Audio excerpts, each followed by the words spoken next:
Hi everyone, welcome back. I'm Eric. Today I want to do the first of my videos that I done an introduction for was on popular fiction for the David Foster Wallace class. He taught in the mid 1990s. There's 8 novels on the syllabus, and I'll just do these videos as a way to talk about popular fiction a little bit. So the first book I'm going to talk about is Where Are the Children by Mary Higgins Clark. This book was published in the mid-70s, 1975. So this book is over 50 years old by this point. It was a huge bestseller. It was adapted into a film, which I've never seen, but it was adapted. So just a little bit about this book. So why did so many people read this book? What made it such a big bestseller? It taps into a lot of, I think, primal fears and anxieties that Americans had at the time. It's a story about justice. It's a story about the family structure and threats to the family structure. So that I think it's one of the big reasons why this book. It's also really well written. The pacing of this book is really good. The chapters move together well. It's just a really well structured book in that way. It has a really good pacing to it. What fear is the book exploiting? So just to talk a little bit about the plot. So the main character is Nancy, and she is a young housewife. The story is set in Cape Cod, I believe, kind of an idyllic coastal community. And we know that Nancy has a history where when she was several years ago, she was married and her children, 2 children, went missing, and they were later found dead. And there was no suspects, and eventually Nancy became a suspect, and she actually went to trial. And she was, long story short, she was convicted initially, but the conviction was overturned over sort of a technicality, but she was free of her crimes. So she moves from the West Coast to the East Coast, and kind of has to restart her life. And she meets Ray, who is a young real estate man, I guess you could say, in Cape Cod. She marries him, and they have 2 children as well. And the story starts out where it's a typical weekday morning, and she sends the children out to play on the swing set. Their ages are like under 10 years old, and they're gone. Okay, realizes she's gone, and we have a media frenzy happen in this town with the missing children. Clearly, this is a repeat of history. Nancy kind of goes into a catatonic state at first, because this is all happening again for her, with her children have been taken away from her. So that's really the linchpin of the story. So we have a mystery, we have some family drama, and almost like a pulled, kind of like almost a tabloid type of story, or something you'd see on a true crime podcast or something like that.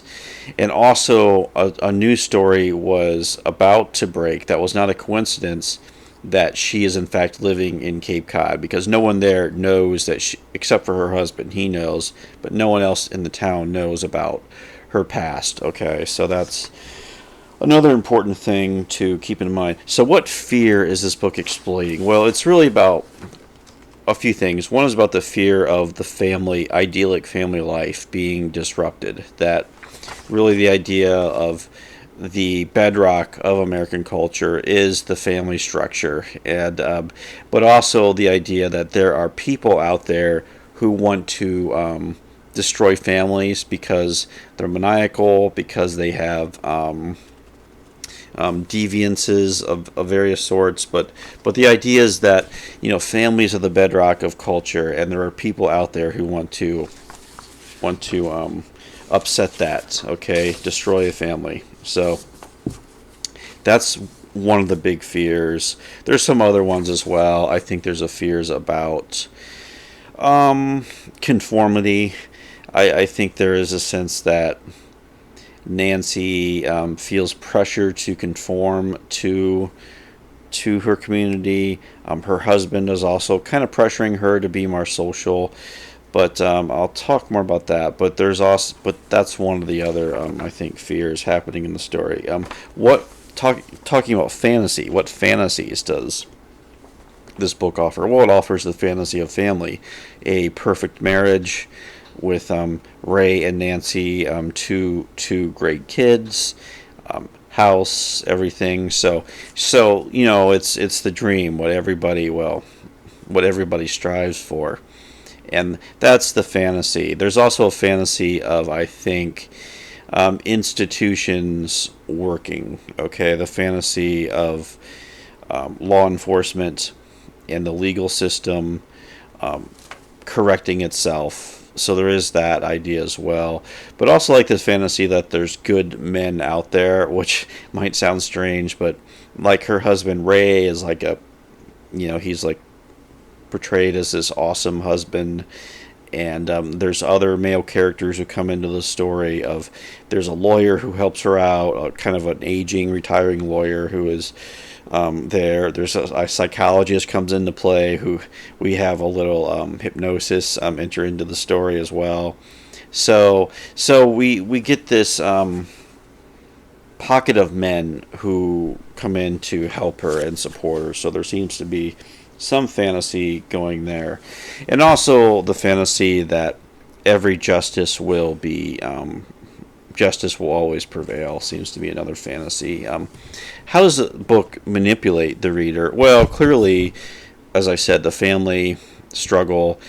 There are chapters where we find out the kids, in fact, were abducted by someone, and we have chapters where there is a big twist at the end as far as who actually abducted the kids. You can maybe kind of see it coming, but it's an okay twist. But that manipulation of putting kids in peril is always one way to manipulate audiences, and Mary Higgins Clark does a good job of that with this story. So there's a lot of I think point of view as well, where sometimes they're the point of view of the bad people. She has a tendency to write putting us in the headspace of the characters, so it's not necessarily a first person book, but we get some point of view and things like that in here.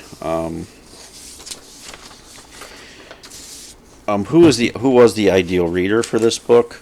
Well, I think the book takes from different traditions. There's a mystery to it. There's a little bit of Agatha Christie, like a mystery, a little bit of that, but there's also kind of a soap opera aspect to it. You have this idyllic setting, and so there is kind of this, and soap operas would do that a lot, where you have children stolen or abducted or someone by some bad figure or something like that. As far as assumptions the book makes about America, well, it gives us, it's the 70s, but it still feels very much like the 50s in some ways, where you get the sense in this town that, like, there's one character, I forget who it was, who's talking about how there's like good husbands and bad husbands in this town, and some husbands control their wives, don't let their wives go out after dark, or so never let them go out after dark to socialize, or they're only allowed to spend money on groceries, and given a certain amount of money they're allowed to spend each week. So, and if a wife would ever transgress those rules, there would be penalties involved. So this idea of there being good, decent men like Ray, but also the sense that marriage is still an institution. I think at one point a character says, well, maybe the women's libbers have something right, or maybe they make some good points. So there is this idea of a very kind of conventional, traditional America in the mid 1970s here. Even reminds you of Jaws a little bit, with the book Jaws, to be more specific, of the portrayal of a kind of a tight knit community by the ocean. Everyone kind of knows their business and what they're up to, and just sort of like the idea of, on the one hand, the community is supportive, but it can also be intrusive at times if you kind of go off, I guess, what was considered normal. So that was interesting. As far as the writing of this book, as I said, like I said, it's really well paced. It has, the characters aren't too complex really, but like I said, it moves along well. Okay, and here's just a passage I was talked about, kind of like that conformity theme in the book, where Ray is talking to his secretary, as they said at the time, about his wife. He goes, "What do people in town think of Nancy?" And I include the girls in my own office here. Okay. And Dorothy hesitated. "They think she's very pretty. They admire the way she wears clothes. They say she's always pleasant. They think she keeps to herself pretty much." "Well, that's a nice way of putting it. I've heard cracks about my wife, thinking she's too good for the folks around here. At the club, I'm getting more and more ribbing about why I only have a golf membership and why I don't bring that beautiful wife of mine around. Last week, Michael's school called and asked Nancy if Nancy would consider working on some committee. Needless to say, she turned them down." So that theme of Nancy, like she feels she has to protect herself, she doesn't want to be photographed, and all that type of thing. So that's a little bit of like the social pressures happening in this town. But it's a well written book. I mean, it like I said, it moves along well, and that's one of the things that works for it. What does the book show about its era? I've talked about that a little bit with the way it portrays marriages in America at the time. Does that? There's a few other things that date the book a little bit, where the villain, one of the bad villains in the book, is a draft dodger. Okay, and almost like the book sort of equates like the fact that this character went to Canada to avoid the Vietnam draft, and as if that's a character flaw, and that you have a really schemy, immoral person. And on the other hand, all the men who are the good men in this novel all were veterans. Okay, all served honorably. So there is that kind of connection of loyalty to country equals loyalty to the home, and to the system and justice and all that. So I found that interesting as well.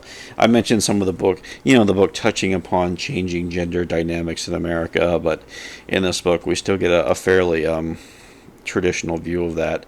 And Nancy as a character herself she's a very passive character here. It's more about the men who gather forces to protect her and bring her to justice. Today we talk about agency with characters who have dimensions and who take action, and although Nancy does get involved in the action a little bit towards the end of the novel, when we get the big reveal, a lot of it, she's described as, catatonic or in hypnotic states or having amnesia. So there's this sense of, the book goes to great lengths to talk about how beautiful she is, but she's just so fragile, and so there's a lot of, the book is almost more about the men coming to protect her. Like a book like Gone Girl, Gillian Flynn, kind of will flip that, a book like that years later. So I definitely noticed that in the book, where she's supposed to be the main character, but she doesn't really do much in the book. It's the male characters who are really, doing the action and getting things done. So not 100%, but you can definitely see that. So yeah, in terms of gender and all these types of things, does this book still work in 2026? I would say if you like mysteries, popular fiction, I think there is a little bit of a prophetic element to this book, as the whole idea of children being under threat. And the book does get into the idea that there are deviants out there targeting children, which, in the 1980s, there was Stranger Danger and Kids in the Milk Carton and America's Most Wanted. And, that was such a, I guess, a panic in the 80s. Satanic panic, Stranger Danger of there were bad people out there and children were often the targets. Okay, so that the book does tap into that fear surrounding children and there being, bad people out there who, now the twist does kind of complicates that a little bit. I won't reveal the big twist at the end, but yeah, that whole idea of the need to protect children does, I think, connect a lot to a lot of anxieties today around family. And yeah, there's always been anxieties about, you hear it all the time, about marriages and families and people having kids. And so I think the book taps into a lot of issues that are still relevant today, but they're very much in the context of the 1970s. Today we would think about them a lot differently in the context of the 2020s. So yeah, those are my thoughts on Where Are the Children by Mary Higgins Clark. The next book I'm going to cover will be Carrie by Stephen King. Okay, will be the next one I'll be covering in the series. So hopefully you'll be sticking around for that one. I don't know if I'll be doing these too often. Maybe once a month I'll be doing this series, but we'll see. But thanks for watching, and I'll talk to you later. Bye.